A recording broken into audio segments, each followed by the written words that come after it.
திருச்சிற்றம்பலம். நேசம் நிறைந்த உள்ளத்தால் நீளம் நிறைந்த மணிகண்டத்து ஈசனடியார் பெருமினை எல்லா உயிரும் துளையெடுத்து தேசம் எதிர்த்தொண்ட தொகை முன்பணித்த திருவாலன் வாசமலர்மென் கழல் வணங்க வந்த பிறப்பை வணங்குவாம்.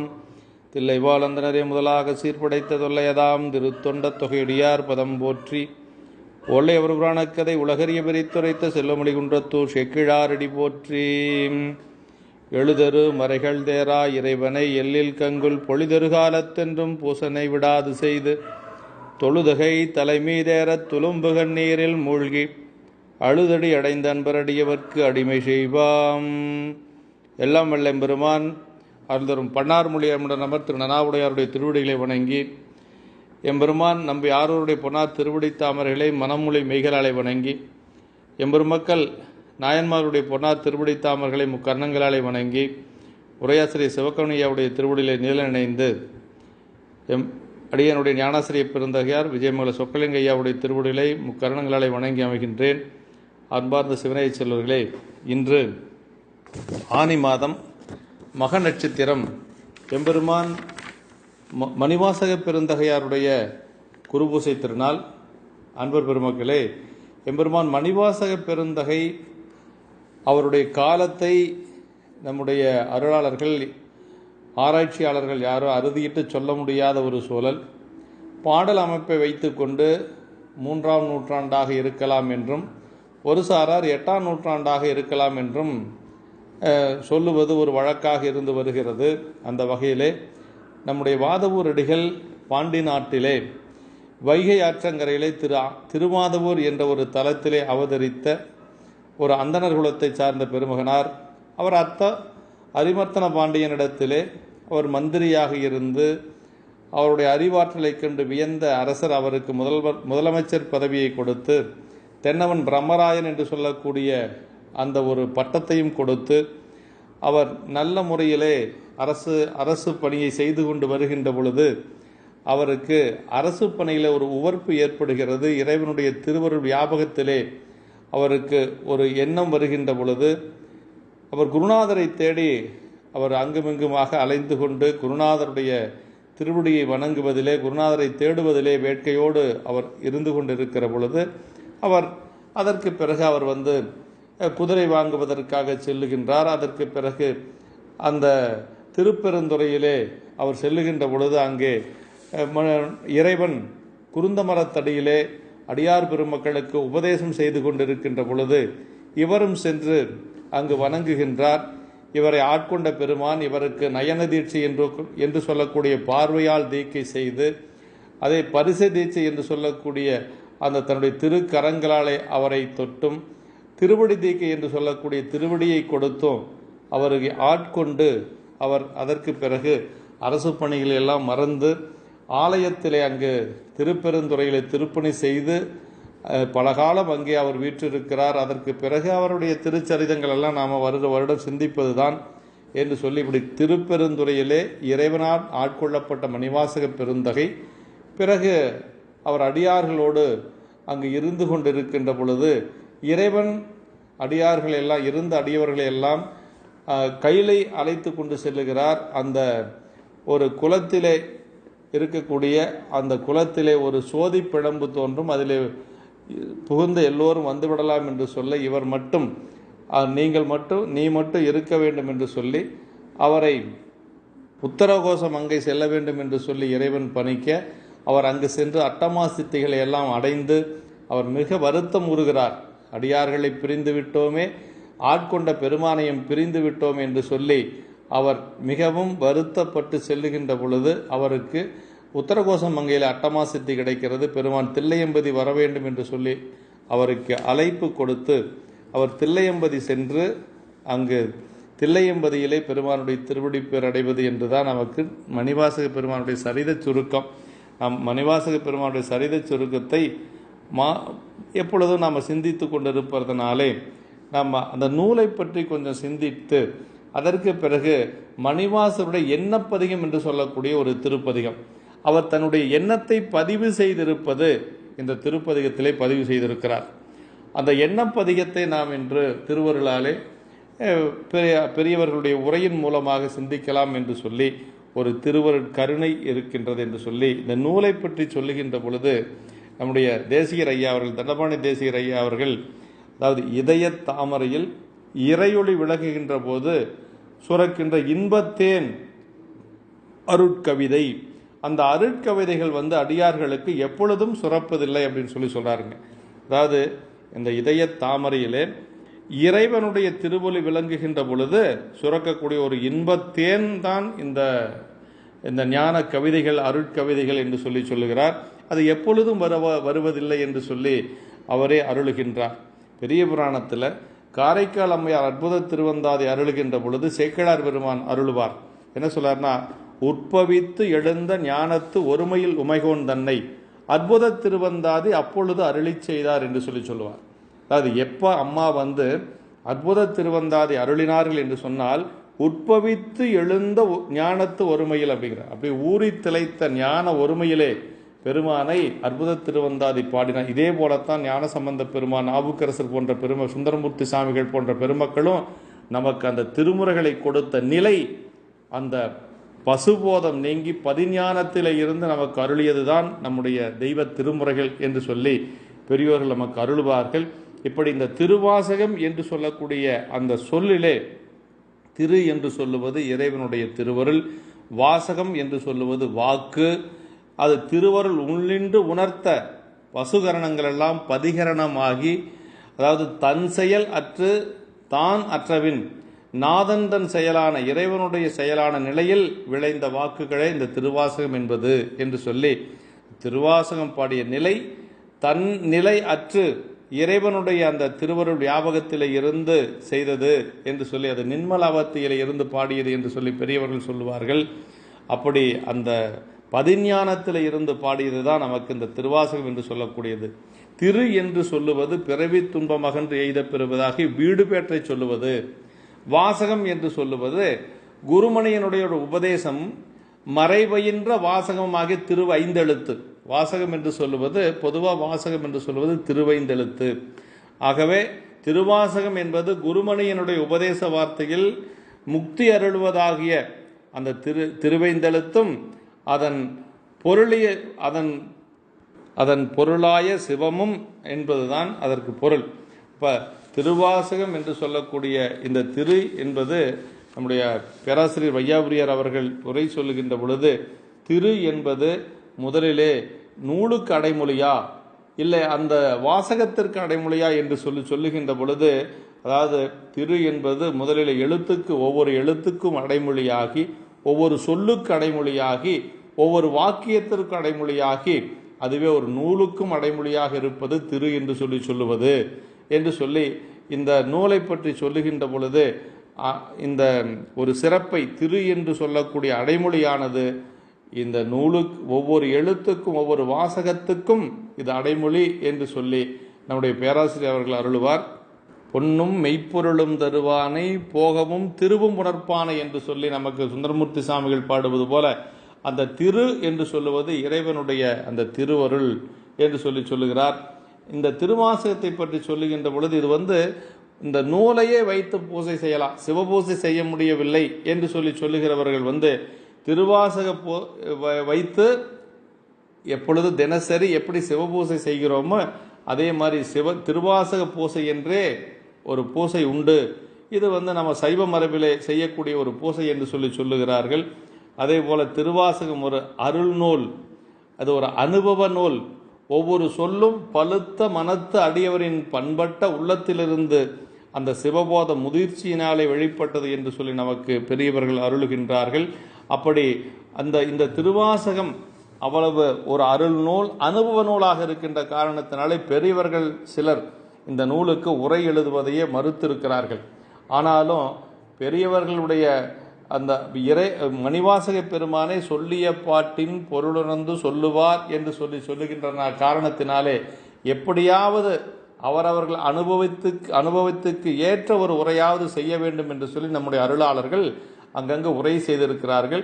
இப்போ நமக்கு இருக்கக்கூடிய ஒரு வழக்கத்தில் இருக்கக்கூடிய உரையாக வைத்து நாம் போற்றப்படுவது நம்முடைய தர்மயாதீன புலவர் அருணை வடிவேல் முதலியார் அவர்களுடைய உரை, அதே போல தண்டபாணி தேசிகர் ஐயாவுடைய உரை, காசு பிள்ளை என்று சொல்லக்கூடிய சுப்பிரமணிய பிள்ளை அவர்களுடைய உரை என்று சொல்லி இந்த உரைகள் எல்லாம் இன்றும், அதுபோக நிறைய பேர் பண்டிதமணி அவர்கள் உரை செய்திருக்கிறார்கள்.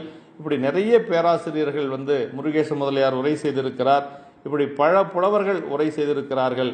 ஆனால் நமக்கு இந்த 3 உரைகள் நமக்கு பாடமாக நாம் நடத்துகின்ற பொழுது, அதே போல சிவக்கவனி ஐயாவுடைய மருமகனார் அந்த கண்ணாயிரம் ஐயா அவர்களும் ஒரு உரை செய்திருக்கிறார். 7 தொகுப்பாக அந்த உரை அமைய பெற்றிருக்கிறது. இப்படி உரை செய்திருந்தாலும் ஒரு காலத்திலே இந்த திருவாசகத்துக்கு உரை எழுதக்கூடாது என்று சொல்லி ஒரு மரபு இருந்திருக்கிறது அந்த காலத்திலே. ஏனென்று சொன்னால், அந்த நூலுக்கும் உரை காண்பதில் ஆசிரியருடைய நிலை, அந்த நூலுக்கு உரை காணக்கூடியவர்கள் அந்த ஆசிரியருடைய நிலை, அந்த நூலாசிரியருடைய அனுபவம், அவருடைய அறிவு, அவருக்கு கிடைத்த அகப்புற சாதனங்கள் நமக்கும் கிடைத்தால் எழுதலாம், அப்படி கிடைக்கவில்லை என்றால் அந்த அனுபவம் முழுமையாக கிடைக்காது என்று சொல்லி, அந்த திருவாசகமோ அறிவால் சிவனேயான மணிவாசகர் அருளியது, அத்தகைய நிலை பெற்றவர்கள் யாரும் இல்லை என்கின்ற காரணத்தினாலே பெரியவர்கள் அந்த காலத்திலே இந்த நூலுக்கு உரை எழுதுவதற்கு யாரும் முன்வரவில்லை என்று சொல்லுகிறார்கள்.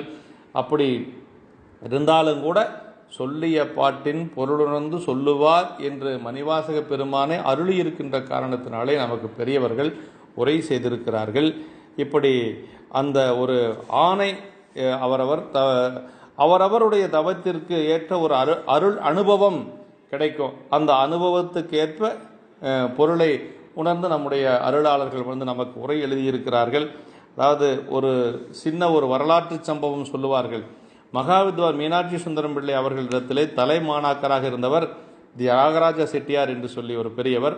அவர் திரிசுரபுரம் என்று சொல்லக்கூடிய திருச்சிராப்பள்ளியை சேர்ந்த பட்டாபிராமன் அவர்கள் அவரிடத்திலே தியாகராஜ செட்டியார் ஐயா அவர்களிடத்திலே பல முறை உரை எழுத வேண்டி வற்புறுத்தி சொல்லுகிறார். அதற்கு அவர் சொல்லுகிறார், தியாகராஜ செட்டியார் ஐயா அவர்கள், என்னையா அதற்கு நானா உரை எழுதுவது? என் அறிவு எம்மாத்திரம், அதாவது என்னுடைய அறிவு அதற்கு போதாது என்று சொல்லி யார் சொல்லுகிறார்? தியாகராஜ செட்டியார் ஐயா அவர்களே சொல்லுகிறார்.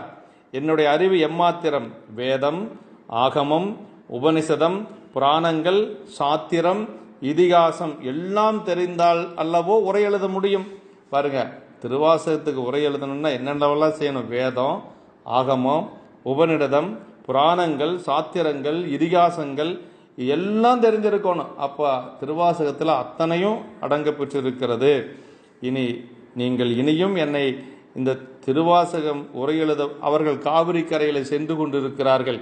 தியாகராஜ செட்டியார் ஐயா அவர்களும் அந்த பட்டாபிராமன் ஐயா அவர்களும். அப்போ சொல்றார் அவர், இனியும் நீங்கள் என்னை உரை எழுதுவதற்கு வற்புறுத்துவீர்கள் என்று சொன்னால் இந்த காவிரியிலே விழுந்து என்னுடைய உயிரை விட்டுவிடுவேன் என்று சொல்லி அவர் கடுமையாக கூறியதாக நமக்கு வரலாற்று சான்றுகள் தெரிவிக்கிறது. அவ்வளவு சிறந்த ஒரு ஞான பெட்டகமாக இருக்கக்கூடியது நம்முடைய திருவாசகம். இந்த திருவாசகத்திலே வாதவூர் அடிகள் அங்கங்கு அவருடைய எண்ணத்தை பதிவு செய்திருக்கிறார். வாதவூர் அடிகளுடைய எண்ணம் என்னவாக இருக்கும் என்று சொல்லி பார்க்கிற பொழுது இந்த பதிவில் நாம் எண்ண பதிகம் தான் சிந்திக்க போகிறோம். அதற்கு முன்பாக ஒரு சில பதிகத்தில் அவர் தன்னுடைய எண்ணத்தை பதிவு செய்திருக்கிறார். அப்படி பதிவு செய்ததிலே, அதாவது அவருடைய எண்ணம் என்ன என்று சொன்னால் 2 தானுங்க. திருவாசகத்தினுடைய உள்ளுரை அப்படின்னு சொன்னோம்னா இந்த 2 தான். இறைவன் திருவடி சேர்வது ஒன்று, இன்னொன்று அடியார் திருக்கூட்டத்தில் சேருவது. இந்த 2 தாங்க அவருடைய எண்ணம். இறைவனுடைய திருவடி சேருவது, இன்னொன்று அடியார் திருக்கூட்டத்தில் சேருவது. அந்த அடியார் திருக்கூட்டத்தில் சேருவதை மிக அவர் உயர்வாக கருதி இருக்கிறார். கோயில் மூத்த திருப்பதிகத்திலே நமக்கு அருளுகின்ற பொழுது அவர் சொல்றார், உடையால் உந்தன் நடுவிருக்கும் உடையால் நடுவில் நீ இருத்தி அடியேன் நடுவில் இருவீரும் இருப்பதானால் அடியேன் உன் அடியார் நடுவில் இருக்கும் அருளை புரியாய் பொன்னம்பலத்துள் என்கருத்து முடியும் வண்ணம் முன்னின்று என்று சொல்லி அருளுகிறார். அதாவது எந்த ஒரு வேண்டுதலும் இறைவனிடத்திலே கேட்காத வாதவூரடிகள் அடியார் நடுவில் இருக்கும் அருளை புரியாய் என்று சொல்லி அந்த ஒரு வரத்தை கேட்கிறார் பெருமானிடத்திலே. அடியார்களுடைய மத்தியிலே தான் இருக்க வேண்டும் என்று சொல்லி அந்த கோயில் மூத்த திருப்பதிகத்திலே பதிவு செய்து காட்டுகிறார். அடுத்து ஆசைப்பத்து என்று சொல்லக்கூடிய பதிகத்திலே அவர் திருப்பெருந்துறையில் இருக்கின்ற காலத்திலே இறைவன் திருவடியை சார ஆசைப்படுவதாக அருளி செய்யப்பட்டது இந்த ஆசைப்பத்து. ஆனால் இறைவன் திருவடி அடைகின்ற வரைக்கும் எங்கே இருக்கணும்னு அவர் ஆசைப்படுறாருன்னா அவர் அடியார்களோடு இருக்கணும்னு ஆசைப்படுகிறார். இதை இந்த ஆசைப்பத்திலே பதிவு செய்து காட்டுகிறார் வாதவூரடிகள்.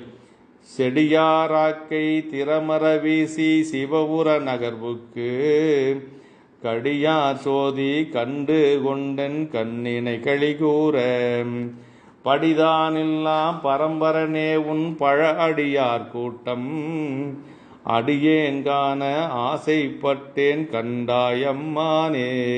அதாவது படிதானில்லா பரம்பரனே உன் பழ அடியார் கூட்டம் அடியேன் காண ஆசைப்பட்டேன் கண்டாய் அம்மானே. இப்போ ஆசைப்பத்திலையும் அவர் என்ன பெருமான்கிட்ட விண்ணப்பம் வைக்கிறார்னா, உன்னுடைய அடியார் கூட்டத்தை காண நான் ஆசைப்பட்டேன் என்று சொல்லுகிறார். அதே போல் அதிசயப்பத்திலே சொல்லுகின்ற பொழுதும் அதுவும் அப்படித்தாங்க. அடிகள் திருப்பெருந்துறையில் எழுந்திருக்கின்ற காலத்திலே என்ன நினைக்கிறார்னா, வாதவூரடிகள் தன்னையும் ஒரு பொருளாக ஏற்று இறைவன் ஆட்கொண்டு அடியார்களில் ஒருவனாக ஆக்கி அதிசயத்தை வியந்து இந்த 10 பாடலை அருளுகிறார். அதாவது இவரை ஆட்கொண்டது மட்டுமல்ல, ஆட்கொண்டதே ஒரு பெருமை, ஆட்கொண்டது மட்டுமல்லாது அடியார்களோட கொண்டு போய் சேர்த்திருக்கிறாராம். அதனால அது அதிசயமாக இருக்கிறது, இது வியப்பாக இருக்கிறது என்று சொல்லி இந்த பதிகத்திலே பாடுகிறார். அந்த அடியார்கள் எப்படிப்பட்ட அடியார்கள்னா, ஆணவ மலத்திற்கு அஞ்சிய அடியார் கூட்டம் அப்படிங்கிறாருங்க. அவ்வளவு சிறந்த அடியவர்களாம் வாதவூரடிகளை சேர்த்த அந்த அடியார் திருக்கூட்டம்.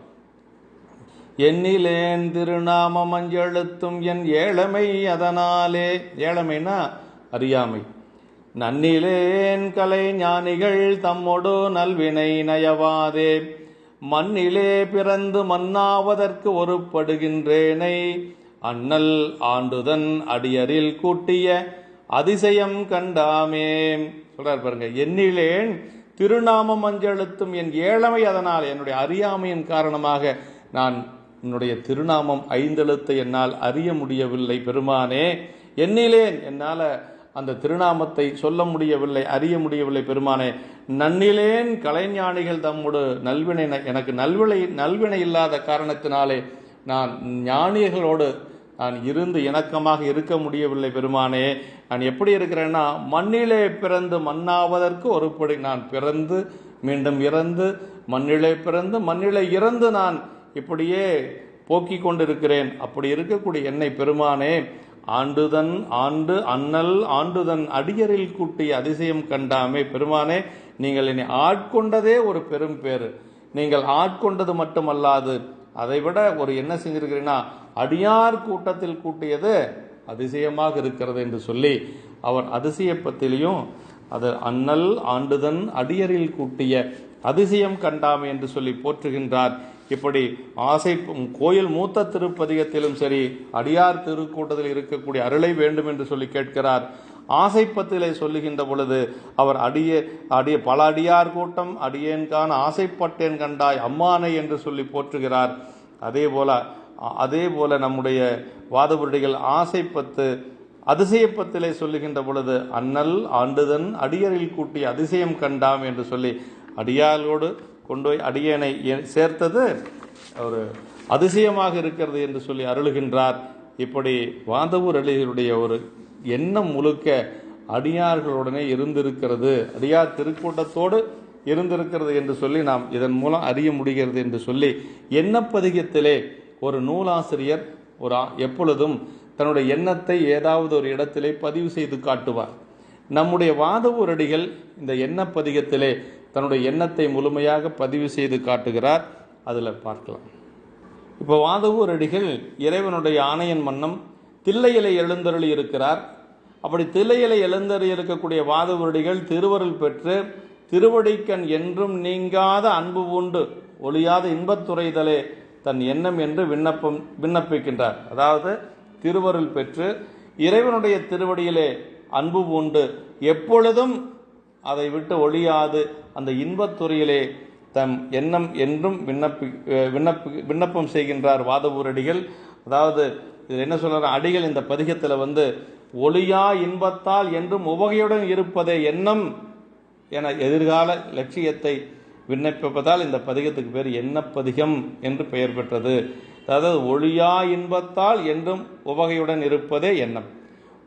ஒளியா என்பது அப்படின்னா பெருமான் மீது கொஞ்சம் கூட இரவாத இன்ப அன்பு வேண்டிப்பின் வேண்டுகின்றார் என்று சொல்லி காரைக்கால் அம்மையாருடைய வரலாற்றிலே சொல்லுகின்றது போல இங்கே என்ன சொல்றாரு, அந்த ஒளியாத இன்பம், அந்த ஒளியாத இன்பத்திலே என்றும் உவகையோடு இருக்க வேணுமா, அப்படி பெருமானோடு அந்த மகிழ்ச்சியோடு இருப்பது தான் தன்னுடைய எண்ணம் என்று சொல்லி பதிவு செய்து காட்டுகிறார்.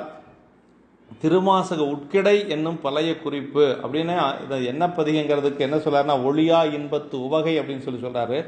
திருவாசக உட்கிடை என்னும் பழைய குறிப்பு, ஒளியா இன்பத்து உவகை என்று சொல்லி, அதாவது இதுதான் திருவாசனுடைய ஒரு உட்கிடை என்று சொல்லி நமக்கு அருளுகின்றார் தண்டபாணி தேசிகர் ஐயா அவர்கள். பிறப்பு என்னென்ன சொல்றார் அப்படின்னா, இந்த பதிகத்தில் பிறப்பு அற வேண்டும் என்று சொல்லுகிறார். அப்புறம் பக்திமை பெற வேண்டும் என்று சொல்லுகிறார். திருவருளை காண வேண்டும் என்று சொல்லி விண்ணப்பிக்கிறார். அதற்கு தடையாயினவற்றில் நிகழும் பற்றறுதல் வேண்டும். அதற்கு என்ன தடையாக இருக்கிறது? உலகியல் இன்ப துன்பங்கள் நமக்கு தடையாக இருக்கிறது. அந்த உலகியல் காரியங்கள் எல்லாம் நமக்கு பற்று அற வேண்டும், உலகியல் மீது இருக்கக்கூடிய பற்றுகள் அற வேண்டும் என இந்த எண்ணங்களை அறிவிப்பதால் இந்த பகுதி எண்ணப்பதிகம் என்று சொல்லப்படுகிறது. இந்த பதிகத்திலே தன்னுடைய எண்ணம் இது என்று நாயகி தன்மையில் தன்னை ஒரு நாயகியாக வைத்துக்கொண்டு அடிகள் பெருமானிடத்திலே நாயகனிடத்திலே விண்ணப்பித்துக் கொள்வது போன்று இந்த பதிகத்தை அமையப்பெற்றிருக்கிறது என்று சொல்லி இந்த பதிகத்திலே நமக்கு முதல் பாடலிலேயே அவருடைய விண்ணப்பத்தை இறைவனிடத்திலே பதிவு செய்து காட்டுகிறார் வாதவூர் அடிகள். பாருருவாய பிறப்பற வேண்டும், பக்திமையும் பெற வேண்டும், சீருருவாய சிவபெருமானே செங்கமல மலர் போல், ஆருருவாயன் ஆரமுதேவுன் அடியவர் தொகை நடுவே, ஒருருவாயனின் திருவருள் காட்டி என்னையும் உய்ய கொண்டருளே. பாருருவாய பிறப்பற வேண்டும், பக்திமையும் பெற வேண்டும். அது முதலிலே விண்ணப்பம், அப்புறம் சிவபெருமானுடைய பெருமையை பற்றி சொல்லுகிறார். முதல்ல என்ன சொல்றாருன்னா, தன்னுடைய விண்ணப்பத்தை பெருமானிடத்தில் சொல்லுகிறார். அதற்கு பிறகு பெருமானுடைய பெருமைகளை சொல்லுகிறார். இந்த பாட்டில் என்ன சொல்றாரு? பாருருவாய பிறப்பற வேண்டும், பக்திமையும் பெற வேண்டும் அப்படின்னா, சீருருவாய சிவபெருமானே அப்படிங்கிறார். புகழே சீருருவாய சிவபெருமானேன்னா, புகழே வடிவான பெருமானே, செந்தாமரை மலர் போல பொருந்திய திருமேனியை உடைய எனது உண்ணுதற்குரிய அமுதம் போல்பவனே அப்படிங்கிறார். சீருருவாய சிவபெருமானே, செங்கமல மலர்போல் ஆருருவாய என் ஆரமுதே என்று சொல்லி இறைவனை அருளுகின்றார். அது பெருமானுடைய புகழ். சீருருவாய புகழே வடிவமானவன் பெருமான் அப்படிங்கிறார். அதான் அந்த அப்பர் சாமிகள் தன்னுடைய தேவாரத்தில் சொல்வார், நின்னாவார் பிறரின்றி நீயேயானாய், நினைப்பார்கள் மனத்துக்கோர் வித்துமானாய், மன்னானாய் மன்னவர்க்கோர் அமுதமானாய், மறை நான்குமானாய் அரங்கமானாய், பொன்னானாய் மணியானாய் போகமானாய், பூமி மேல் புகழ்தக்க பொருளே உன்னை என்ன ஆனாய் இன்னி நல்லால் ஏழையேன் என் சொல்லி ஏத்துகேன் என்பர். அதாவது பூமி மேல் புகழ்தக்க பொருளே, இந்த பூமியில புகழக்கூடிய ஒரே பொருள் பெருமான் தானுங்க. நான் சொல்ற பூமி மேல் புகழ்தக்க பொருளே என்று சொல்லி அருள்கிறார். இதுதான் அதாவது பெருமான் சீருருவாய சிவபெருமானே அப்படின்னா புகழே வடிவமான பெருமானே என்று சொல்லி அருள்கின்றார். இந்த பிறப்பு என்ன சொல்றார் பாருங்க, இந்த பிறப்பு ஒழிய வேண்டும் அப்படின்னு சொல்றாரு. அப்புறம் அதற்கு காரணமான அன்புடமே நான் உன்னிடத்திலே பெற வேண்டும். இந்த பிறப்பு அற வேண்டும் என்று சொன்னால் நம்ம என்ன செய்யணுமா? இறைவனிடத்திலே அன்புடையவர்களாக இருக்கணுங்க. அதான் சொல்றார், பாருருவாய பிறப்பெற வேண்டும், பக்திமையும் பெற வேண்டும்ங்கிறார். அந்த அன்பை பெற வேண்டும். அப்படி பெற்ற அன்பு எப்பொழுது நீங்காம இருக்கணும்னு என்ன செய்யணும் தெரியுங்களா? உன் மெய்யடியார்கள் கூட்டத்தினிடவே நான் ஓருருவாக விளங்கும் நின் திருவருளை காட்டி என்னையும் உய்யக்கொண்டு அருளுவாயாக. அருமையான பதிகம். அதாவது என்ன சொல்றாரு, பெருமானே நான் உன்னுடைய அந்த திருவருளை பிறப்பு ஒழிய வேண்டும், பிறப்பு ஒழிய வேண்டும் என்று சொன்னால் பக்திமை பெற வேண்டும், உன்னுடைய திருவருளை நான் பெற வேண்டும். அந்த பெற்ற அன்பு எப்பொழுது நீங்காத இருக்கணும்னா நான் என்ன செய்யணும்? அடியவர் தொகை நடுவே நான் வீற்றிருக்க வேண்டும் அப்படின்னா உன்னுடைய மெய்யடியார்கள் கூட்டத்தின் நடுவே ஓருருவாக விளங்கும் நின் திருவருளை காட்டி என்னையும் உய்யக்கொண்டு அருளுவாயாக என்று சொல்லி அருளுகிறார். அதாவது கோயில் மூத்த திருப்பதியில் அதான் சார் உடையாலும் தான் நடுவில் இருக்கும். அந்த பதியத்தில் என்ன சொல்றாரு? அடியார் நடுவில் இருவேரும் இருக்க அடியேன் உன் அடியார் நடுவில் இருக்கும் அருளை புரியா என்று சொல்லி அங்க கேட்கிறாருங்க. அதாவது இறைவனை இறைவனிடத்திலே அன்பு செய்ய வேண்டும். பிறப்பு ஒழிய வேண்டும் என்று சொன்னால் பெருமானிடத்திலே அன்பு செய்ய வேண்டும். இறைவனிடத்திலே செய்த அந்த அன்பு நீங்காம இருக்கணும். என்ன செய்யணுமா? அவன் அடியார்களோடு இருக்கணும் அப்படின்னு சொல்றாருங்க. பெரியபுராணத்தில் வெள்ளாணை சருக்கத்தில் சொல்லுவாரு, மறுவு பாசம் நீங்கிட வன்தொண்டர் கூட்டம் வைத்தனை என்ன என்று சொல்லி சேரமான் பெருமான் நாயனார் சிவபெருமான்கிட்ட சொல்றார் கைலாயத்தில். மறுவு பாசம் நீங்கிட, இந்த மறுவு பாசம் நீங்க வன்தொண்டருடைய திருக்கூட்டத்தில் என்ன நீங்கள் சேர்த்தீர்கள், எனக்கு மறுவு பாசம் நீங்கியதுங்க. மறுவு பாசம் என்னன்னா மல வாசனைன்னு பேருங்க. அதுக்கு சிவகணிய உரையில சொல்றார், மல வாசனை நீங்கணும் அப்படின்னா என்ன செய்யணுமா? நம்ம அடியார் கூட்டத்தில் இருக்கணுங்க. தான் இந்த பதிகத்தில் இந்த பாடல் என்ன சொல்றாரு வாதவருடிகள், என் எண்ணம் பிறப்பற வேண்டும், பக்திமை பெற வேண்டும், திருவருளை காட்டி என்னையும் நீ உய்யக்கொண்டு அருள வேண்டும் என்பது கருத்து. பெருமானே ஆரமுதே பிறப்பற வேண்டும், பக்திமையும் வேண்டும், உன் அடியவர் தொகை நடுவே திருவருள் காட்டி என்னையும் உய்யக்கொண்டு அருள் என்று சொல்லி இதிலே சொல்லுகிறார். பாருருவாய பிறப்பு, இந்த மண்ணுலகத்திலே மாயாகாரியமாக தோன்றக்கூடிய ஐம்பூதங்களின் கூட்டுறவால் விளைந்த இந்த பிறப்பு அற வேண்டும் என்று சொல்லுகிறார். பிறப்பு மலமாயகற்கு நிலைக்கலனாய் வறுவினைகளுக்கு வழிவகுத்தலின் அது அற வேண்டும் என்று சொல்லி எண்ணுகிறார் முதல்ல. அடுத்து பக்திமை வேண்டும், உன்னிடத்திலே அன்புடைமை வேண்டும். அன்பு உயிருக்கு இயற்கை பண்பாயினும் அந்த அன்பு எங்கேயோ செலுத்த பெற்று மேல்வினைக்கு உபகாரப்படாமல் உன்னுடைய திருவடியிலே அன்பு செய்ய வேண்டும் என்று சொல்லுகிறார். அடுத்து இறைவர்க்கு மெய்மையான புகழே திருமேனி, அந்த சீருருவாய பெருமானை சிவபெருமானே அப்படின்னு சொல்றார். இறைவனுடைய உருவம் கருமேனி கழிக்க வந்த கருணையின் வடிவே அன்றி சிந்தனை வேறுபாட்டால் வந்தன அல்ல என்பார் சீருருவே அப்படின்னு சொல்றார். நம்முடைய கருமேனி கழிக்க வந்த கருணையின் வடிவம் தான் பெருமானுடைய உருவம் என்று சொல்லி நமக்கு சித்தியார் சொல்லுவது போல இங்கு நமக்கு வாதவருடையில் அருளுகிறார். சிவபெருமான் திருமேனி செங்கமல மலர் போல சிவந்த செங்கமல மலர் போல் ஆறுருவாய் அப்படிங்கிறார். அப்படின்னா இறைவனுடைய திருமேனி எப்படிப்பட்டது?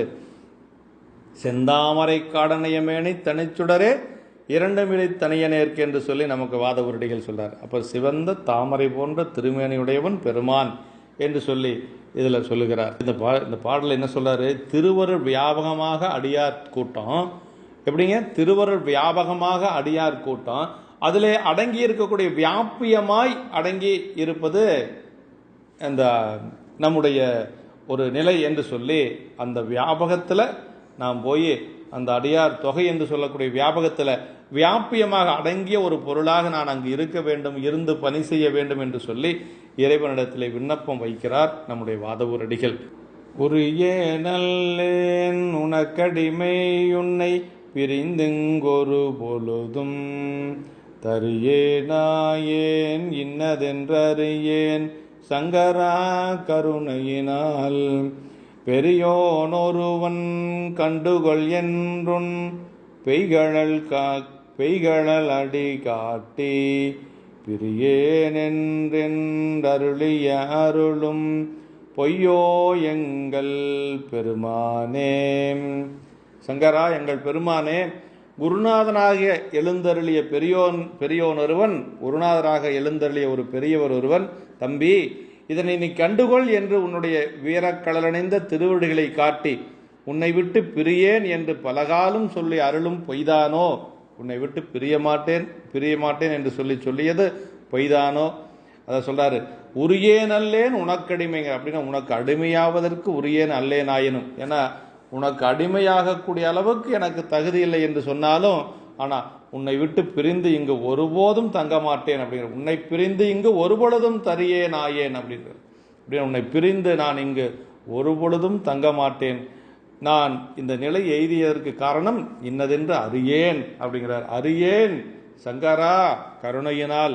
என்ன காரணம் தெரியல பெருமானே, நான் உனக்கு அடிமையாவதற்கு உரியேன் அல்லேன் ஆயினும் உன்னை விட்டு பிரிந்து இங்கு ஒருபோதும் நான் தங்க மாட்டேன். நாயே நீ நிலை எய்தியதற்கு காரணம் இன்னதென்று அறியேன் என்று சொல்லி இந்த பதிகத்தில் போற்றுகிறார். உனக்கு அடிமையாகும் தரமுடையேன் அல்லேனாயினும் உன்னை ஒரு கணம் பிரியேன் தரியேன். இத்தனை அன்பு எனக்கு எப்படி உண்டாயிற்று என்று எனக்கு தெரியாது என்பது கருத்துங்கிறார். அடிமையாவதற்கு உரிமையான தற்போதம் கலலுதல் குறிப்பெருந்த நடத்தல், இப்படி ஒன்றுமே தனக்கு இல்லை, அதில் உனக்கு அடிமை உரியேன் அல்லேன் என்று சொல்லி அருளுகின்றார். யான் அடிமைக்கு உரியேன் அல்லேன் ஆயினும் உன்னை பிரிந்திருக்க தரியேன் என்று அருளிய நயம் தெரியுங்கிறது. உனக்கு அடிமையாவதற்கு எனக்கு தகுதி இல்லைனாலும் பெருமானே உன்னை விட்டு பிரிந்து என்னால் இருக்க முடியாது என்று சொல்லி வாதவரடிகள் இந்த பாடலில் அருளுகிறார். என்னை ஆட்கொண்ட போதே அன்றே எந்தன் ஆவியும் உடலும் உடைமை எல்லாமும் என்னை ஆட்கொண்ட போதே கொண்டிலையோ என்று சொல்லுவது போல, நீ என்னை ஆட்கொண்ட போதே எந்தன் ஆவியும் உடலும் உடைமை எல்லாமும் நீ கொண்டதால் நின்னையின்றி வாழ முடியாது என்ற காதன்மை விளைந்தது. அதனால் பிரிந்து இங்கு ஒருபொழுதும் தரியேன் என்று சொல்றார். ஏன்னா எப்பொழுது இறைவன் இவரை ஆட்கொண்டாரோ அப்பொழுதே ஆவி உடல் பொருள் ஆவி அனைத்தையும் பெருமானுக்கு அவர் அப்படியே தத்தம் செய்து விட்டார். அதனால இறைவனை பிரிந்து அவரால் வாழ முடியலை என்று சொல்லுகிறார். அடுத்த திருப்பாடல்.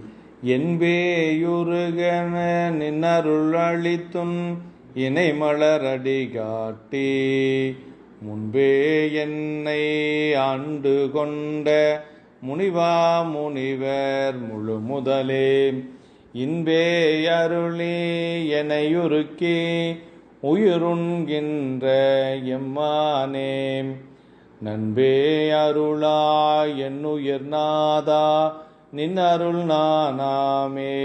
என் எலும்புகளெல்லாம் உருக, என்பே உருக நின்னருள் அளித்து என் இணைமலர் அடி காட்டுங்கிறார். அதை எலும்புகளெல்லாம் உருக தேவரருடைய திருவருளை உதவி திருவடி தாமரை மலர் இரண்டையும் காட்டி முன்னமேயே அடியேனை ஆட்கொண்ட முனிவனே.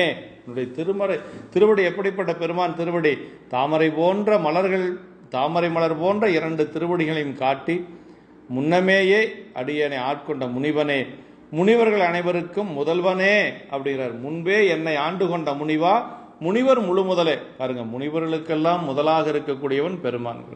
முனிவரே, அனைவருக்கும் முதல்வனே, இன்பத்தை அருளி என்னை உருக்கி உயிரை உண்கின்ற எம்மானே, என்னுயிர் தலைவா நண்பனே, நருளை நாணாமல் அருள்வாயாக. நண்பே அருளா எம்மானே என்னுயிர் நாதா நின்னருள் நானாமே என்று சொல்லி, அதாவது என்ன சொல்றாரு? எம்மானே, என்னுயிர் தலைவா, என் நண்பனே, நின் அருளை நாணாமல் அருள்வாய். உன்னுடைய அருளை எனக்கு நீ வெட்கப்படாமல் அருள வேண்டும் என்று சொல்றார். திருவருள் புரிந்து திருவடி காட்டி ஆட்கொண்ட முனிவா, முனிவர் முழு முதலே, என்னுயிர் நாதா, நாணாமல் நின் அருளை செய் என்பது கருத்து அப்படின்னு சொல்லுகிறார். வேறு காரணமின்றி கருணை ஒன்றே திருவுளங்கொண்டு உயிர்கள் மாட்டு செலுத்த பெறும் அருள் என்ற நயம் தோன்ற நின்னருள் என்று வியந்து ஒதுகிறார்.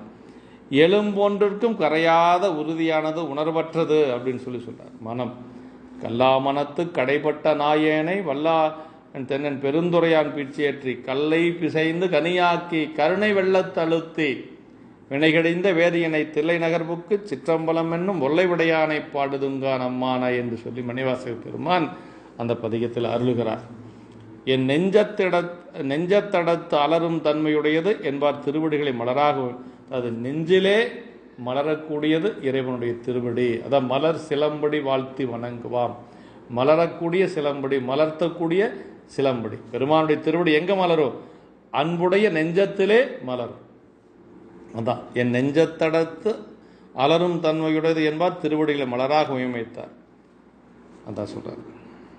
அது என்ன சொல்றார்? முழு முதல், தனக்கு ஒரு முதல்வனின்றி தானே தனக்கு முதல்வனானவன், முனிவர்கள் அனைவருக்கும் அத்தகைய முதல்வனே என்று சொல்லி இறைவனை சொல்லுகிறார். இன்பே அருளி அப்படின்னா தனித்த இன்பத்தை மட்டும் அருளி அப்படின்னா துன்பம் கலவாத இன்பம்ங்கிறார்.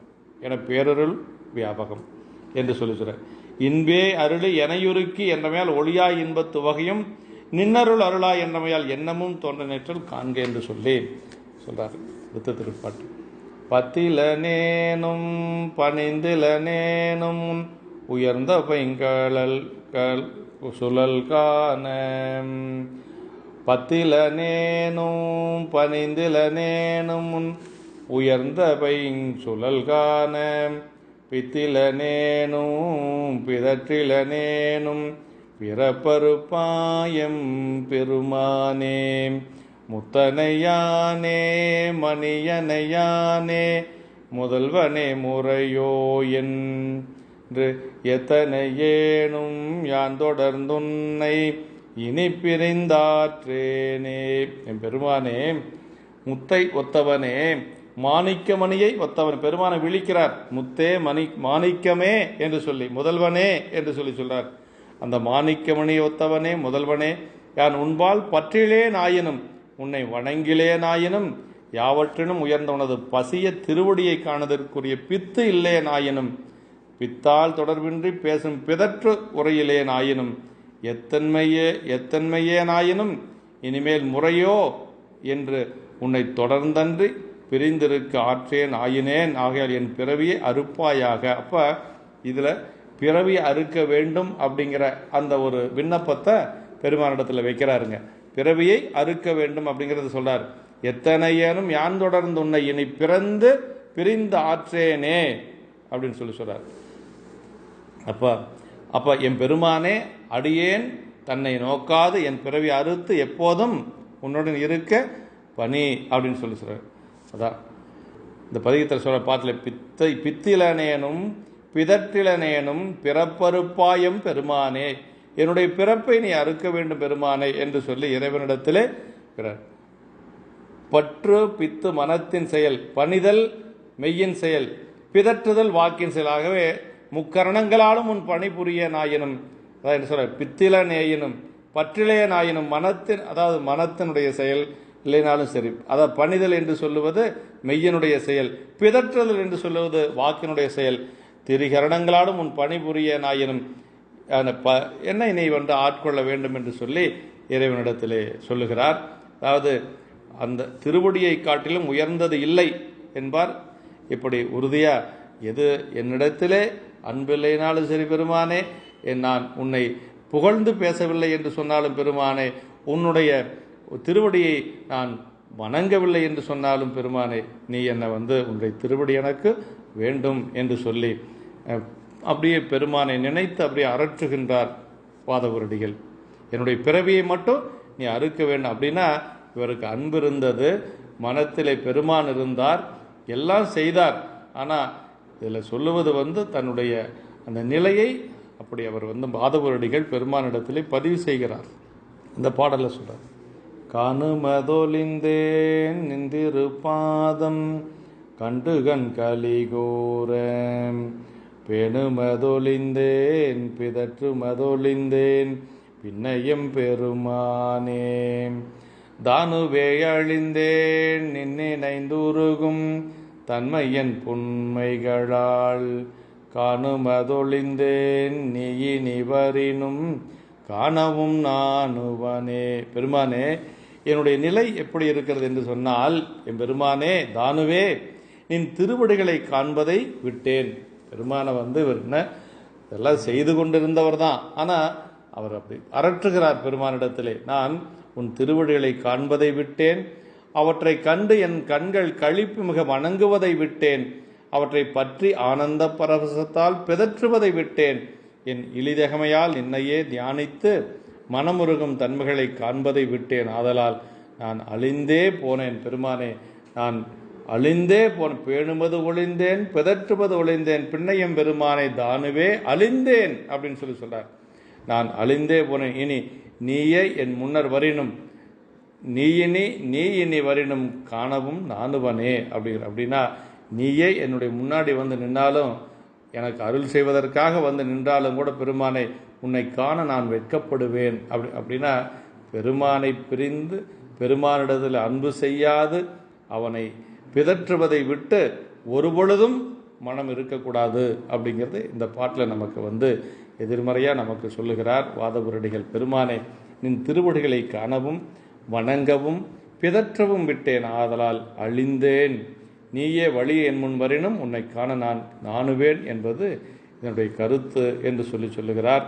திருப்பாதம் காணுமது ஒளிந்தேன் என்பன முதலாக தவறுணர்த்தும் முகத்தான் காணுதற்கண்ணும் பேணுதல் முதலானவற்றின் கண்ணும் இன்பத்து உவகை இருத்தலை இத்திருப்பாடல் எதிர்மறை முகத்தான் விண்ணப்பித்தவாறு. இந்த பாடல் எதிர்மறையாக சொல்லியிருக்குது. அப்படின்னா அவர் அதை செய்யாமல் இல்லை, செய்து கொண்டு இருக்கிறார் அர்த்தங்க. இதை எதிர்மறையாக நாம் பொருள் செய்யணும்.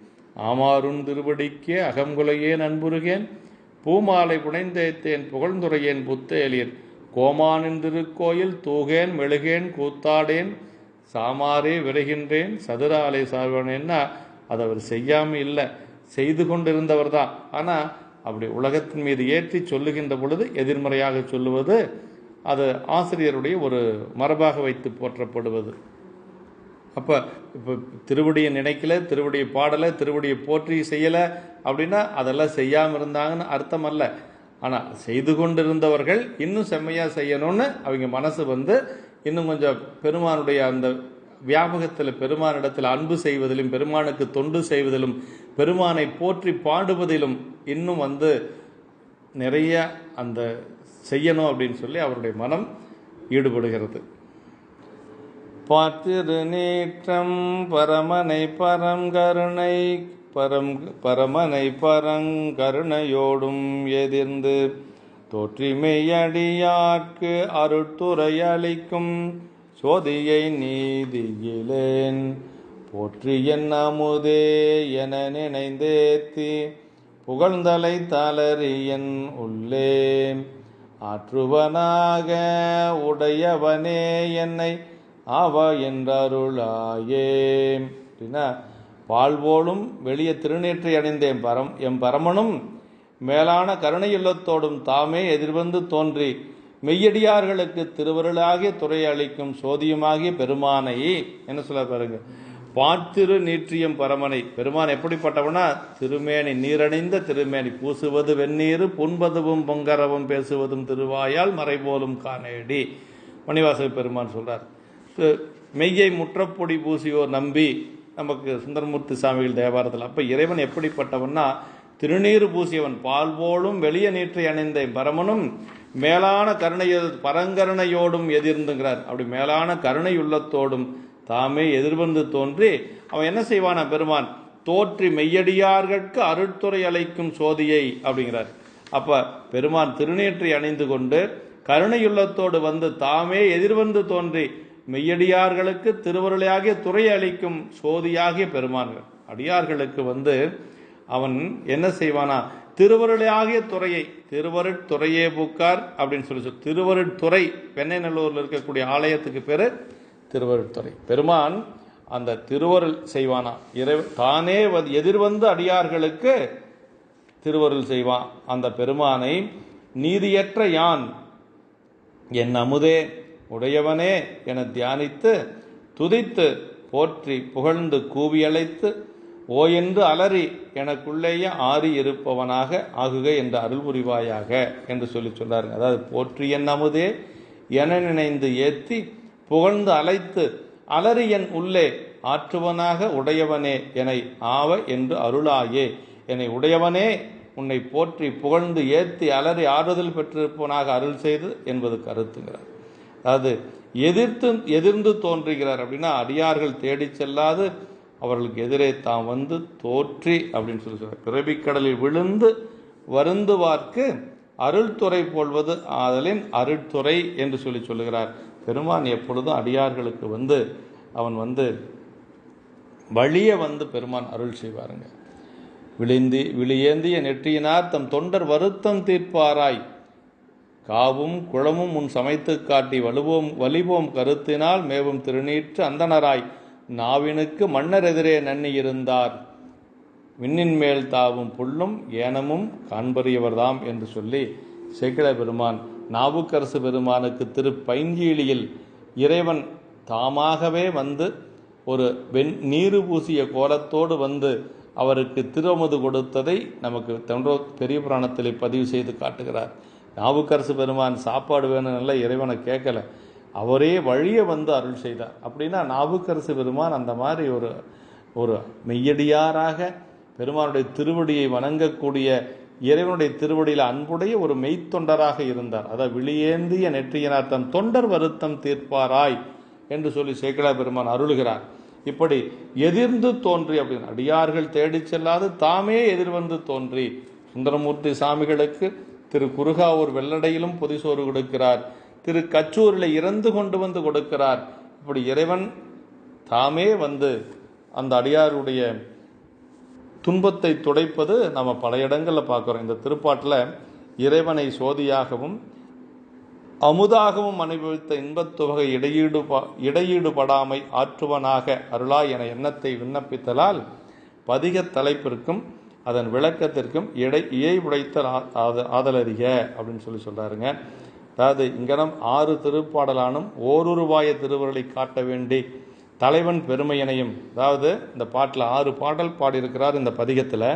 இதில் ஓருருவாய திருவருளை காட்ட வேண்டி தலைவன் பெருமையனையும் தன் இழிவையும் வெளிப்படுத்தி தன்னை எங்கனமாயினும் அடைந்த இன்பத்தில் தடைப்படாது காத்தல் என்று வேண்டுதலின் இந்த பகுதி எண்ணப்பதிகமாக ஆயிற்று. இந்த எண்ணப்பதிகமாக அவர் அருளுவது முதல் பாடலிலே மிக தெளிவாக நமக்கு அருளியிருக்கிறார். என்ன சொல்றார் அப்படின்னா, இறைவனே, புகழே வடிவமான பெருமானே, உன்னுடைய மலர் போன்ற அந்த திருமேனியுடைய எனது மலர் போல பொருந்திய திருமேனியுடைய உண்ணுதற்கரிய அமுதம் போல்வானே, நீ இந்த என்னுடைய பிறப்பு ஒழிய வேண்டும் என்று சொல்லுகிறார். அதற்கு காரணமான அன்புடைமையை நான் பெற வேண்டும். என்னுடைய பிறப்பு ஒழிய வேண்டும் என்று சொன்னால் நான் உன்னிடத்திலே அன்புடையவனாக ஆக வேண்டும் பெருமானே. நான் உன்னிடத்திலே பெற்ற அன்பு எப்பொழுதும் என்னை விட்டு நீங்காமல் இருக்க வேண்டும் என்று சொன்னால் உன்னுடைய மெய்யடியார்கள் கூட்டத்தில் நடுவே நான் இருக்க வேண்டும். அதற்கு நீங்கள் அருள் செய்ய வேண்டும் என்று சொல்லி முதல் பாடலிலே நமக்கு பதிவு செய்து காட்டுகிறார். அப்போ பிறப்பு அற வேண்டும். பிறப்பற வேண்டும் என்று சொன்னால் பெருமானிடத்திலே அன்பு செய்ய வேண்டும். பெருமானிடத்திலே பெற்ற அன்பு நிலையாக நிலைத்திருக்க வேண்டும் என்று சொன்னால் அவன் அடியார் கூட்டத்திலே இயைந்திருக்க வேண்டும். அந்த அடியார் கூட்டத்திலே கலந்து இருக்க வேண்டும் என்று சொல்லி வாதவூரடிகள் நமக்கு இந்த பாடலிலே அருளுகிறார் என்று சொல்லி, அப்போ அவருடைய எண்ணமாக இருந்தது 2. ஒன்று இறைவனுடைய திருவடி அடைவது, இன்னொன்று அடியார்கள் கூட்டத்திலே இருப்பது என்று சொல்லி இந்த 2ஐயும் எண்ணமாக அவர் வைத்து போற்றியிருக்கிறார் என்று சொல்லி நம்ம வாதவூரடிகளுடைய வரலாற்று சரித்திரத்தின் மூலமாக அறிய முடியும் என்று சொல்லி, இன்றைய தினம் வாதவூரடிகளுடைய குருபூசை தினமாக வைத்து போற்றக்கூடிய இந்த ஆணி மகத்திலே நாம் அவருடைய திருவடிகளை வணங்க வேண்டும். நம்முடைய வாதவூரடிகள் யாத்திரையாக அவர் திருப்பெருந்துறையில் இருந்து அவர் அங்கு இறைவனுடைய திருவருள் பெற்று அவர் அங்கு பெருமானிடத்திலே அந்த திருவடி தீர்க்கையும் பெற்று உபதேசம் பெற்று அவர் உத்தரகோச மங்கை சென்று உத்தரகோச மங்கையில் அட்டமா சித்திகள் எல்லாம் பெற்று பல தலங்களை வழிபாடு செய்து கொண்டு திருக்கழுக்குன்றத்திலே இறைவனுடைய அந்த குருநாதர் கோலத்தை கண்டு இறைவனுடைய குருநாதர் கோலத்தை அங்கே காண்கிறார். திருப்பெருந்துறையிலே அங்கதான் சொல்றார், பிணக்கில்லாத பெருந்துறை பெருமான் உன் நாமங்கள் பேசுவார்க்கு இனக்கில்லாததொரு இன்பமே வரும் துன்பமே துடைத்து எம்பிரான் தனக்கில்லாததோ வித்து மேல் விளையாமல் என் வினையொத்தபின் கணக்கில்லா திருக்கோலம் நீ வந்து காட்டினாய் கழுக்குன்றிலே என்று சொல்லி, எப்போ பெருமானுடைய திருக்கோலம் கிடைக்கும் என்று சொன்னால் நமக்கு இருவினை ஒப்பு வந்ததற்கு பிறகுதான் இறைவனுடைய திருக்கோலம் கிடைக்கும். அதுவும் இருவினை ஒப்பு வந்தால் தான் நமக்கு மலபரிபாகம் என்று சொல்லக்கூடியதும் சக்தி நிபாதம் என்று சொல்லக்கூடிய திருவருளும் நமக்கு ஆன்மாவிலே பதியும் என்று சொல்லி அந்த பதிகத்தில் அருளுகிறார். அங்கிருந்து அவர் பல தலங்களை வழிபாடு செய்து கொண்டு அவர் இறுதியாக அவர் தில்லையம்பதி சேருகிறார். தில்லையம்பதியிலே பல நாள் தங்கி இருக்கின்ற பொழுது இறைவன் அங்கு அந்தணர் வடிவத்திலே அங்கு வாதவூரடிகளிடத்திலே திருவாசகத்தையும் கோவை 2ஐயும் அவர் வாதவூரடிகள் சொல்ல தன்னுடைய திருக்கரத்தின் மூலமாகவே இறைவன் எழுதி கொள்ளுகிறார். 2ஐயும் எழுதி அந்த ஏட்டிலே தன்னுடைய கைச்சாத்திட்டு அம்பலவாணர் தன்னுடைய கைச்சாத்திட்டு அந்த கனக சபையிலே வைக்கிறார் பெருமான். அடுத்த நாள் அந்தணர்கள் அந்த கனக சபையை திறக்கின்ற பொழுது அந்த ஒரு ஏடு இருக்கிறது. அதை எடுத்து அவர்கள் அவிழ்த்து பார்க்கிறார்கள். அதிலே அம்பலவாணருடைய கையெழுத்து அங்கு சாட்சி இருக்கிறது. அதை அறிந்த அந்தணர்கள் அடிகள் இருந்த வாதவூரடிகள் இருந்த இடத்திற்கு அவரை அணுகி அவரிடத்திலே உண்மையை அறிந்து கொள்ளுகிறார்கள். உண்மை அறிந்து கொண்ட அந்த தில்லைவாழ் அந்தணர்கள் வாதவூரடிகளிடத்திலே அவர்கள் கேட்கிறார்கள், திருவாசகத்தினுடைய பொருள் யாது என்று சொல்லி அவர்கள் வினவுகிறார்கள். அப்பொழுது வாதவூரடிகள் சொல்லுகிறார், அம்பலவாணர் அடியினையே என்று சொல்லி அவர் சொல்லுகிறார். அதாவது திருவாசகனுடைய பொருள் என்ன என்று சொல்லி கேட்டால் திருவாசகனுடைய பொருளே அவர்தான் என்று சொல்லி அம்பலவாணரை காட்டி அவர் அப்படியே அந்த சபைக்குள்ளே செல்லுகிறார். பெருமானுடைய அந்த திருவருள் வியாபகத்திலே இரண்டர கலந்து விடுகிறார் என்று சொல்லி நமக்கு அவருடைய வாதவூரடிகளுடைய சரித்திரத்தின் மூலமாக நாம் அறிய முடிகிறது என்று சொல்லி, இப்படி பெருமானுடைய அந்த தில்லை கூத்தப் பெருமானுடைய அம்பலவானுடைய திருவடியிலே கலந்த ஒரு பெருமை நம்முடைய வாதவூரடிகளுடைய ஒரு நிலைப்பாடு. திருவாசகத்தை பற்றி பல பேர் நமக்கு நம்முடைய சிவப்பிரகாஷ் சாமிகள் மிக அருமையாக அருளுகிறார். அந்த தன்னுடைய பிள்ளைங்களை பகிர்ந்த மெய்யுடை முக்கன் என்று சொல்லக்கூடிய பாடலிலே திருவாசகமெங்கு ஒருகால் ஓதின் கருங்கள் மனமும் கசிந்துக கண்கள் என்று சொல்லி, கருங்கள் போன்ற மனமும் கசிந்து உள்ளத்திலே அன்பு மேலீட்டினாலே ஆனந்த வெள்ளம் பெருக்கெடுக்கும் என்று சொல்லி நமக்கு அருள்கின்றார். அதே போல நம்முடைய வள்ளல் பெருமான் அவர்கள் இதை பற்றி சொல்லுகின்ற பொழுது, மாணிக்க வாசகனின் வாசகத்தை கேட்ட பொழுது அங்கிருந்த கீழ்ப்பறவை சாதிகளும் வேட்டமுறும் என்று சொல்லி, பொல்லா விலங்குகளும் எஞ்ஞான நாட்டமுறும் எனில் நானடைதல் வியப்பென்று என்று சொல்லி போற்றுகின்றார். திருவாசகத்தை கேட்ட பறவைகளும் விலங்குகளும் கூட அந்த மெய்ஞானம் அடையும் என்று சொல்லுகிறார் வாதவூரடிகள் என்று சொல்லி, அப்படிப்பட்ட இந்த திருவாசகத்தை அருளிய நம்முடைய வாதவூரடிகள் திருவடிகளை போற்றி நம்முடைய அடியார் பெருமக்களுடைய திருவடி தாமர்கள் எல்லாம் மீண்டும் ஒருமுறை மனம் மொழி மைகளாலை வணங்கி அமைகின்றோம். என்றும் இன்பம் பெருகும் இயல்பினால் ஒன்று காதலித்து உள்ளமும் ஓங்கிட மன்றுளார் அடியாரவர் வான்புகழ் நின்றதெங்கும் நிலவி உலகலாம். திருச்சிற்றம்பலம்.